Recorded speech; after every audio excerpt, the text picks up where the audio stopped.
Hello दोस्तों, भगवान दत्तात्रेय महर्षि अत्रि और उनकी सहधर्मिणी सती अनुसुईया के पुत्र थे। इनके पिता महर्षि अत्रि सप्त ऋषियों में से एक है और वही इनकी माता सती अनुसुईया को सतीत्व के प्रतिमान के रूप में देखा जाता है। त्रिदेव यानी ब्रह्मा, विष्णु और महेश की प्रचलित विचारधारा के विलय के लिए ही भगवान दत्तात्रेय ने जन्म लिया था। इसीलिए उन्हें त्रिदेव का स्वरूप भी कहा जाता है। तो दोस्तों, आज के इस वीडियो में हम भगवान दत्तात्रेय के संपूर्ण जीवन परिचय के बारे में जानेंगे और उनकी विचारधाराओं के बारे में भी चर्चा करेंगे। तो बने रहिएगा मेरे साथ, अंत तक आपको सारी जानकारी मिल ही जाएगी।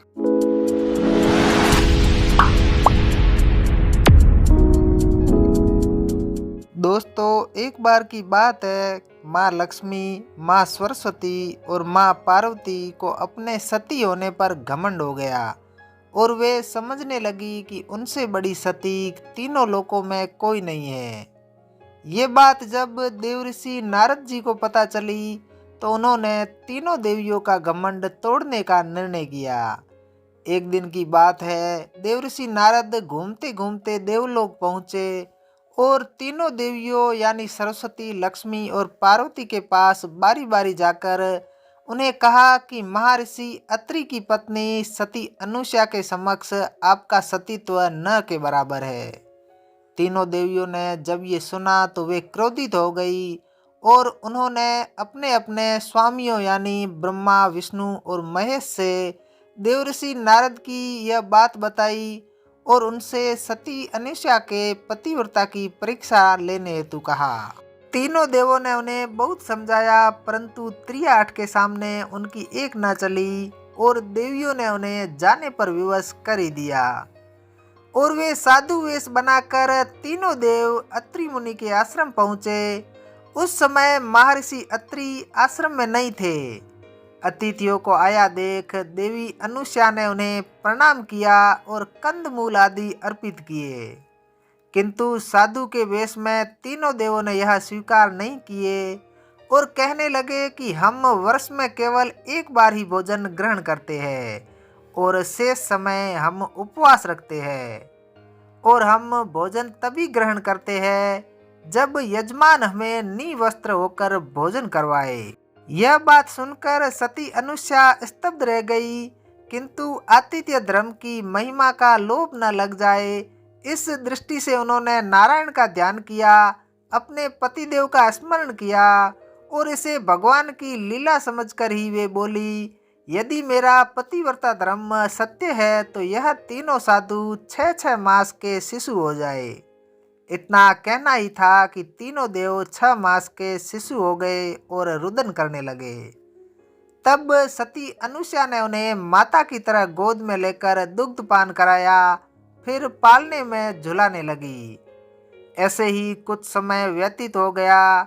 इधर देवलोक में जब तीनों देव वापस न आए तो तीनों देवियां अत्यंत व्याकुल हो गई और उन्होंने देवऋषि नारद जी को उनके पीछे भेज दिया। जब नारद जी वापस आए तो उन्होंने संपूर्ण हाल कह दिया। फिर तीनों देवियां सती अनुसुईया के पास आई और उनसे क्षमा मांगी।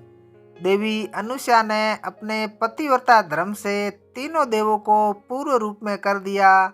इस प्रकार प्रसन्न होकर तीनों देवों ने सती अनुसुईया से वर मांगने को कहा, तो सती अनुसुईया बोली कि आप तीनों देव मुझे पुत्र रूप में प्राप्त हो। तथास्तु कहकर तीनों देव और देवियां अपने अपने लोक को चले गए। कालांतर में यही तीनों देव सती अनुसुईया के गर्भ से दत्तात्रेय के रूप में प्रकट हुए। आज देश भर में भगवान दत्तात्रेय को गुरु के रूप में मानकर इनकी पादुका को नमन किया जाता है। दत्तात्रेय भगवान सर्वव्यापी है और किसी प्रकार के संकट में बहुत जल्दी से भक्त की सुध लेने वाले हैं। दत्तात्रेय की उपासना में अहंकार को छोड़ने और ज्ञान द्वारा जीवन को सफल बनाने के संदेश है। पुराणों के अनुसार इनके 3 मुख, 6 हाथ वाला त्रिदेवमय स्वरूप है। चित्र में इनके पीछे एक गाय, तथा इनके आगे 4 कुत्ते दिखाई देते हैं और औदुंबर वृक्ष के समीप इनका निवास स्थान बताया गया है।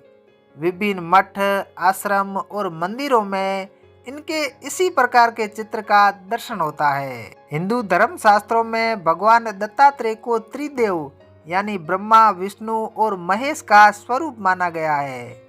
तीनों ईश्वरीय शक्तियों से समाहित महाराज दत्तात्रेय की आराधना बहुत ही सफल और जल्दी से फल देने वाली है।